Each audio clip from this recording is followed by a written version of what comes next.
A gente segue aqui no programa falando do Departamento de Estado americano, o responsável pela diplomacia dos Estados Unidos, porque ele publicou na terça um vídeo defendendo a doutrina Monroe, um princípio político que estabelece a hegemonia de Washington nas Américas.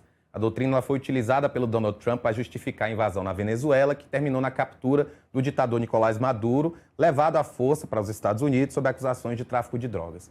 No vídeo, o embaixador americano no Panamá, o Kevin Marino Cabreira, ele detalha o surgimento da doutrina em 1823, quando Washington decide apoiar formalmente a independência de muitos países latino-americanos da Espanha e o Brasil de Portugal. O governo americano, naquele momento, promete, então, manter as Américas livres da influência europeia.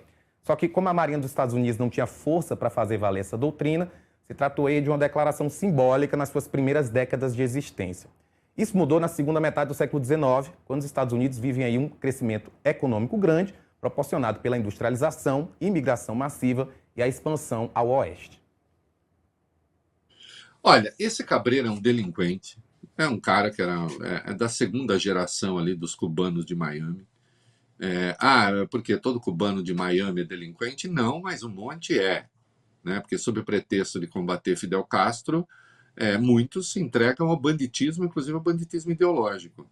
A começar, né, do Marco Rubio, secretário de Estado, cuja tara um dia toma Cuba, já fez o que fez com a Venezuela, e aí vem esse Cabreira, faz esse troço. Aliás, está cheio de erro histórico. Imagina, com a devida vênia, o norte-americano do tipo trumpista falando de história. Eles não sabem nada de história, não sabem nada de geografia, não sabem nada nem de vírus, né? É gente que mama na teta da vaca porque diz que substitui vacina. Tem um monte de erros ali que ele comete, né? Lembrando que a doutrina Monroe era América para os americanos, era o lema, mas isso claramente era uma... Eu até escrevi um texto ontem à noite a respeito. Claramente era uma manifestação, digamos, de um viés algo progressista, uma vez que ela se opunha, Rafael, ao colonialismo ainda, né? Ao colonialismo europeu. Então, pronto, a Europa esquece que agora aqui nós vamos resolver os problemas. Então, chegou a ser um lema anti-imperialista, e aqui é curioso, né, para quem gosta dessas coisas, você sabe que os marxistas, em relação a isso, nunca tiveram uma posição crítica, porque entre o avanço do imperialismo capitalista, digamos assim, e o colonialismo, evidentemente, o imperialismo, né, o Lênin tem, né, o imperialismo uma fase superior do capitalismo, né? Então é o capitalismo que caminha para ser imperialista. Mas se eu tiver de escolher isso ou o colonialismo, não, isso, porque isso aqui vai gerar as contradições com as quais nós vamos fazer depois da Revolução. Então, sim. Agora, o que o Trump está fazendo, aí, olha que curioso, o que o Trump está fazendo é o neocolonialismo. É o neocolonialismo. E isso é uma ameaça. Isso é uma ameaça, porque um delinquente escreve um troço como esse, cheio de erro, o Departamento de Estado endossa. Vamos lá, vamos ser objetivos. Não estão falando com o México, porque o México já está no papo. Como disse um ex-presidente mexicano, pobre México, né? Tão perto dos Estados Unidos e tão longe de Deus, né? O México já está no papo. Também não é para o Canadá. Vamos para outro extremo? Não é para a Argentina. Que o palhaço que está governando a Argentina é hoje só um clown que repete coisas bolsonaristas e está aí no ataque ao Brasil. É para o Brasil. É para o Brasil. É para o Brasil e é uma ameaça.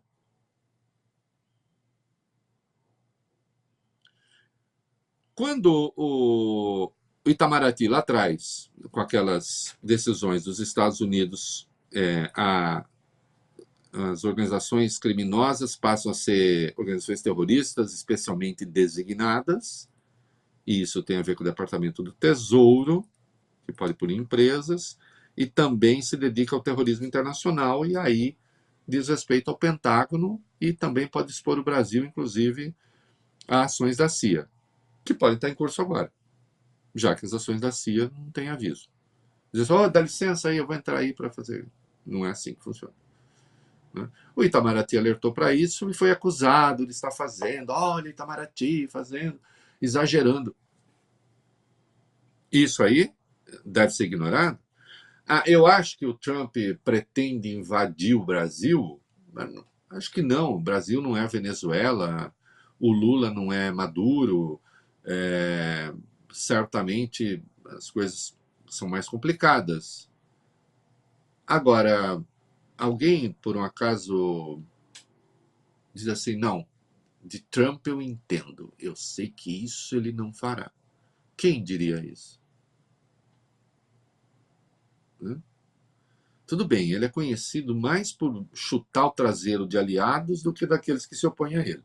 O Trump tem esse negócio, se você não se opõe, aí é que ele cavalga.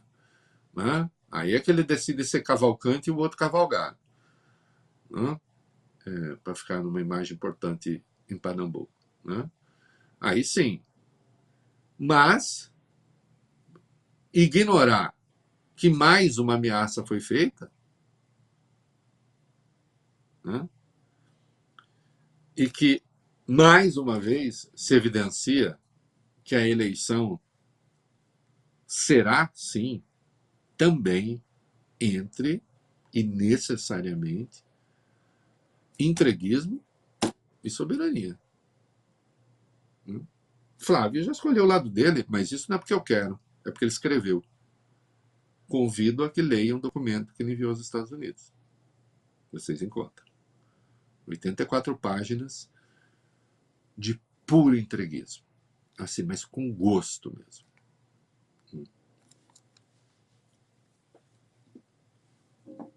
Vedo, olha, Lula e Davi Alcolumbre, eles voltaram a se reunir hoje, viu, quarta-feira. O encontro ocorreu lá no Palácio da Alvorada.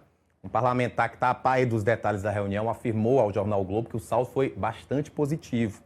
Também participaram desse encontro o ministro das Relações Institucionais, Zé Guimarães, e a líder do governo no Senado, a Tereza Leitão. Segundo a reportagem, o Lula pediu ao Alcolumbre para destravar no Senado as duas pautas mais importantes para o governo nesse segundo semestre. A PEC prevê o fim da escala 6x1 e a PEC da Segurança Pública, já aprovada pela Câmara, e busca integrar as polícias brasileiras para combater o crime organizado. O Alcolumbre teria sinalizado que a PEC da Segurança Pública pode ser votada em plenário antes das eleições, atendendo aí ao interesse do governo.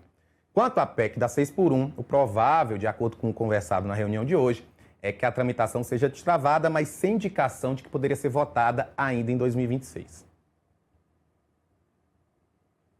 Duas coisas. Né? É importante que tenha essa conversa, porque tudo mais constante, né?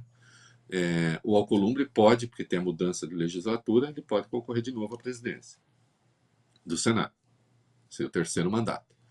Né? Você não pode consecutivo na mesma legislatura, no mesmo período de 4 anos, mas como há mudança, pode. O Mota, já, que também pode ser candidato à reeleição, já aderiu à candidatura do Lula, sinalizando que o Lula teria, pelo menos para as questões relevantes, um trânsito fácil num eventual quarto mandato para as grandes questões. As questões que dizem respeito ali à pauta mais progressista, não sei o quê, essas serão difíceis, meu filho, porque agora tem emenda, tem não sei o quê, os partidos cuidam lá das suas... E a pauta progressista num congresso reacionário é sempre complicado. Né? Quanto a 6x1, eu só deixo isso aqui como um enigma que se resolve na própria indagação.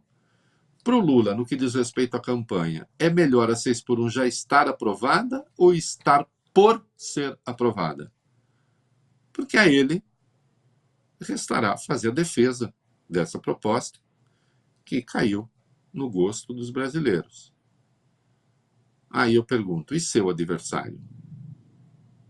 Seus adversários vão defender a 6x1? Seu adversário no segundo turno, que será Flávio, vai defender a 6x1?